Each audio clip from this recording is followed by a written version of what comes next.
কে ওই সেনাবাহিনী আসবে না অন্য বাহিনী আসবে, এই সব কিছু জনগণের মাথায় ছিল না। জনগণ চাইছে আওয়ামী লীগ পালিয়ে যাক, শেখ হাসিনা পালিয়ে যাক। সেই জায়গা থেকে আমি মনে করি বাংলাদেশের আমাদের, হ্যাঁ, নির্বাচন নিয়ে কিছু মতদ্বৈততা আছে, ভেঙে ফেললেই যে সব হয়ে যাবে তা না, কিন্তু তারপরেও কিন্তু বাংলাদেশের জনগণ মনে করেছিল যে এই সব আওয়ামী লীগের সকল আস্তানা ওরা আমাদেরকে যেহেতু ষড়যন্ত্র করে থাকবে না। তার মানে কমন ইস্যুতে আবার আওয়ামী লীগ নিষিদ্ধ, কমন ইস্যু সবাই গিয়েছে, মোহাম্মদ ইউনূস আপনি সাবধান হন, কিন্তু এমন কিছু বলা না যাতে ইউনূস পড়ে যায়। মনে রাখবেন বাংলাদেশে আওয়ামী লীগ নাই, কিন্তু যা আছে ওইটা নিয়ে আমাকে চলতে হবে। আপনার দৃষ্টিতে বিএনপি ভালো না হইতে পারে, জামাত ভালো না হইতে পারে, হেফাজত ভালো না হইতে পারে, তো ভালোটাকে করি বাংলাদেশ ভালো আছে, জেনারেল ওয়াকারেরও কোনো সমস্যা নাই, ডক্টর ইউনূসেরও সমস্যা নাই। সমস্যা হচ্ছে আমাদের কিছু ইউটিউবার, কিছু ব্যক্তিবর্গ যারা সারাদিন বাংলাদেশে অশান্ত সৃষ্টি করতে চায়, যেটার আমি মোটেও পক্ষে না। বাংলাদেশ খুব ভালো আছে, বাংলাদেশ শান্তিপূর্ণ আছে। শোনেন আপা, সব আপনার মন মতো চলবে না, যা মন চাইবে তাই বলবেন, যা ইচ্ছা তাই করবেন, আপনি যা বলবেন তা মতোই আমাকে চলতে হবে। আপনি যেভাবে আমার সাজগোজ দেখতে চান আমি সেভাবেই সেজে গুজে আপনার সাথে আসবো। This is not the right things. আপনি আমাকে আমার ফ্রিডম দিতে হবে। বাংলাদেশের গভর্নমেন্টের ক্ষেত্রে এদেশের সমস্ত রাজনৈতিক দলই নির্বাচন চায়। কে না চায় বলেন? জামাত চায় না? জামাতই তো বলেছে রমজানের আগে নির্বাচন হলে ভালো হয়, বলে নাই? আপনি মিথ্যে বলতে পারবেন? তো যে বিএনপি বলছে দোষ করেছে, বিএনপি বলে নাই? বিএনপি বলেছে ডিসেম্বরের মধ্যে করবে, সমস্যা কোথায়? এই সেনাবাহিনীর প্রধান তিনিও বলেছেন ডিসেম্বরের মধ্যে করলে ভালো হয়। সেনাবাহিনীকে জনগণের মুখোমুখি, রাজনীতিবিদদের মুখোমুখি বানানোর একটি চক্রান্ত, এটা বিদেশিদের একটা ফর্মুলা, এবং এগুলো করে ইউনূসকে হটানো, এটা এতে করে লাভ কি তাদের? মানে এতে করে লাভ হচ্ছে এটা বিদেশিদের এজেন্ডা। তারা চায় যে ডক্টর মোহাম্মদ ইউনূসের কারণে এবং এই সেনাপ্রধানের কারণেই হাসিনাকে সরতে হয়েছে।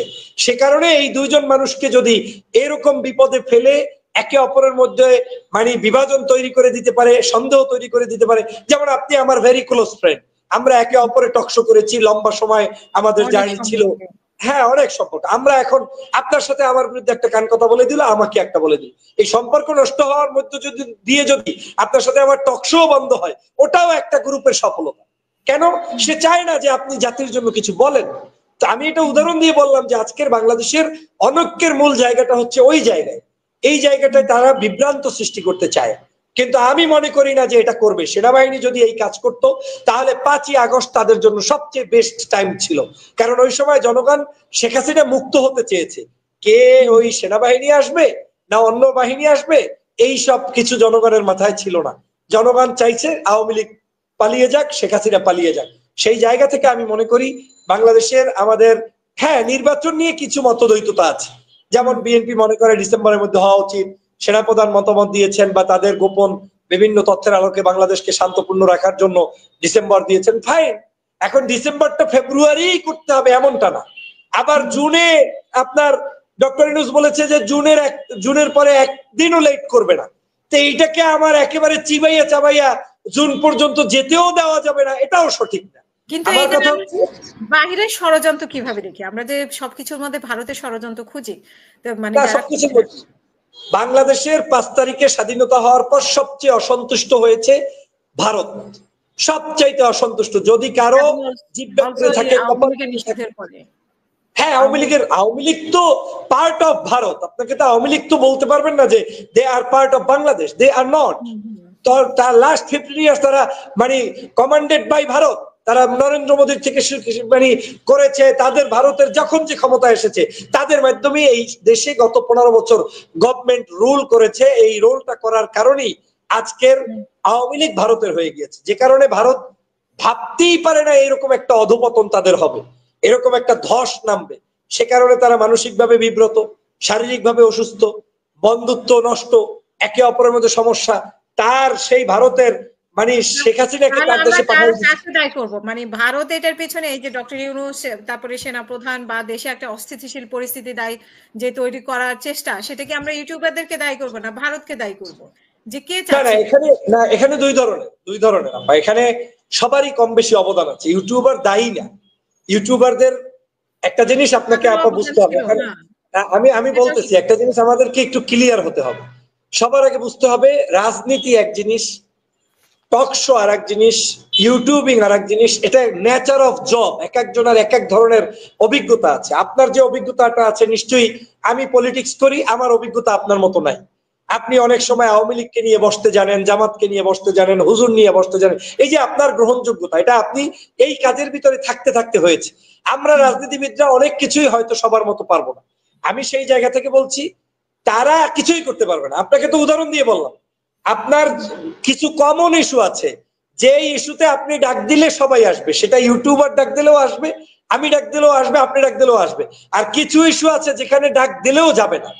যেমন গত কয়েকদিন আগে সম্ভবত কোনো একটি, আমরা ওই যে শেখ মুজিবুর রহমানের আপনার শেখ হাসিনা বাংলাদেশ নিয়ে ষড়যন্ত্র করছে, তারপর ধানমন্ডির ওই 32 নাম্বার নিয়ে, যদিও এটার পক্ষে বিপক্ষে অনেক মত আছে, ভেঙে ফেললেই যে সব হয়ে যাবে তা না, কিন্তু তারপরেও কিন্তু বাংলাদেশের জনগণ মনে করেছিল যে এই সব আওয়ামী লীগের সকল আস্তানা, ওরা আমাদেরকে যেহেতু ষড়যন্ত্র করে থাকবে না।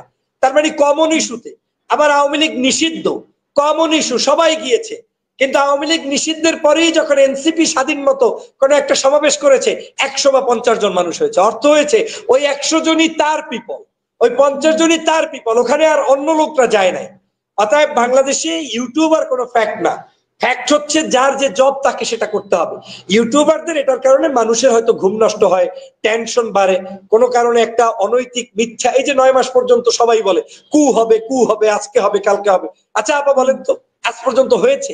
এবং আজও আমি চ্যালেঞ্জ দিয়ে গেলাম, যদি বাংলাদেশের কোনো অবস্থায় এমন কোনো পরিস্থিতি না হয় যেটা একেবারেই দেশটা ধ্বংস হয়ে যাচ্ছে, যুদ্ধ পরিস্থিতি, খারাপ অবস্থা, রাজনীতিবিদরা বিভিন্ন ধরনের অন্যায় করছে, তখন তো বাধ্য হয়ে সেনাবাহিনীকে আপনার কোনো না কোনো সিদ্ধান্ত নিতে হয়, এটারও রাষ্ট্রের সার্বভৌমত্ব রক্ষায়। কিন্তু ওরকম সিচুয়েশন না হলে, নর্মাল সিস্টেম যেটা দেখছেন, এরকম ওয়ার্ক করলে কোনোদিন তারা নিবে না। মানে ওনাদের এটা পরিকল্পনার মধ্যে নেই, কারণ এত মাসে তো 9 মাসে নিশ্চয়ই বোঝা গেছে যে আর্মি ইচ্ছে করলে তো যে কোনো একটা ঘটনা সিচুয়েশন ক্রিয়েট করে নিয়ে যেতে পারতো। প্রত্যেক দিন তারা চাইলে নিতে পারে। এখনো আর্মি যদি না চায়, বাংলাদেশে ডক্টর মোহাম্মদ ইউনূস 1 ঘন্টা সময় থাকতে পারবে না। এটা বাস্তবতা, মানতে হবে, আপনি না মানলে হবে না। অবাস্তব বললে লাভ নাই। যদি নাই মানেন, 5 তারিখ আমরা ভিখারির মতো তাকাই রয়েছি কেন ডক্টর মোহাম্মদ ইউনূসকে আনার জন্য? আর ওই যে আপনার নাম কি, এই যে সেনাবাহিনীর প্রধানের ডিক্লারেশনের অপেক্ষায় কেন ছিলাম? হ্যাঁ, ওই ডিক্লারেশনটা যদি উনি যদি বিগ পারসন না হয়, বিগ রোল পেলে উনি যদি করার অধিকারই না রাখে, তাহলে উনি কেন অধিকার নিয়ে ওখানে গিয়ে ঘোষণা দিলেন আর আমরা মেনে নিলাম? ওটা তাহলে মির্জা ফখরুল সাহেব দিত, না হয় জামাতের আমির সাহেব দিত, না হয় চরমনের পীর সাহেব দিত। কই, তারা তো দেয় নাই। তারাও তো যে সবাই বসে আছে তাদের সিদ্ধান্তের অপেক্ষায়। তার মানে সেনাবাহিনী পার্ট অফ আওয়ার কান্ট্রি, তাদেরকে বিচ্ছিন্ন করে দেশ শান্তি থাকবে না। তারা আমাদের সার্বভৌমত্বের প্রতীক। কিন্তু এখানে আওয়ামী লীগের দালাল যদি কেউ থেকে থাকে, যারা গত 16 বছরে শেখ হাসিনাকে অন্যায়ভাবে বিভিন্ন ভাবে সাপোর্ট করেছে, আপনি তাদের তদন্ত করে বিচার করবেন। কিন্তু কোন অবস্থাতেই যারা এই মুহূর্তে 24-এ আমাদের আন্দোলনে সমর্থন করেছে, তাদেরকে বিতর্কিত হতে দেওয়া যাবে না। মনে আছে শেখ মুজিবের গলা টাইনা টাইনা এই যে রাস্তার মূর্তিগুলো ভাঙলো, কই সৈনিকদের দেখেন নাই? আর্মি সেনাবাহিনীর সদস্যরা সেখানে ছিল, দেখেন নাই? অফিস থেকে শেখ হাসিনার ছবি নামিয়ে দিচ্ছে, সেটা দেখেন নাই? তো তাদের অবদান ছিল না? তারা অস্ত্র ত্যাগ করলে এই যুদ্ধ আরো লম্বা হতো, আমরা পারতাম না। সে কারণে আমি বলছি, আমাদের উচিত নয় তাদেরকে বিতর্কিত করা। তবে একটা খারাপ কিছু দেখলে সাবধানতা করা যেতে পারে, যে ভাই ডক্টর মোহাম্মদ ইউনূস আপনি সাবধান হন, কিন্তু এমন কিছু বলা না যাতে ইউনূস পড়ে যায়। মনে রাখবেন, বাংলাদেশে আওয়ামী লীগ নাই, কিন্তু যা আছে ওইটা নিয়ে আমাকে চলতে হবে। আপনার দৃষ্টিতে বিএনপি ভালো না হইতে পারে, জামাত ভালো না হইতে পারে, হেফাজত ভালো না হইতে পারে, তো ভালোটাকে, এই যারা আছে এদের নিয়েই চলতে হবে। এই মন্দের ভালো মানুষদেরকে নিয়ে রাষ্ট্র গঠন করার মধ্য দিয়েই একটি সুন্দর জায়গায় যেতে হবে। কিন্তু যারা একেবারে সবাইকে শেষ করে দেন, তাদের উদ্দেশ্যটা কি আমি বুঝি না। যারা আওয়ামী লীগের বিপক্ষে বলেছেন, এখন বিএনপিরও বিপক্ষে বলেন, জামাতেরও বিপক্ষে বলেন, তা আপনার মূল মকসুদটা কি? কাকে আনতে চান? আবার সেনাবাহিনীরও বিপক্ষে বলেন, আবার যে কোনো ব্যক্তির বিপক্ষে লেগে যান।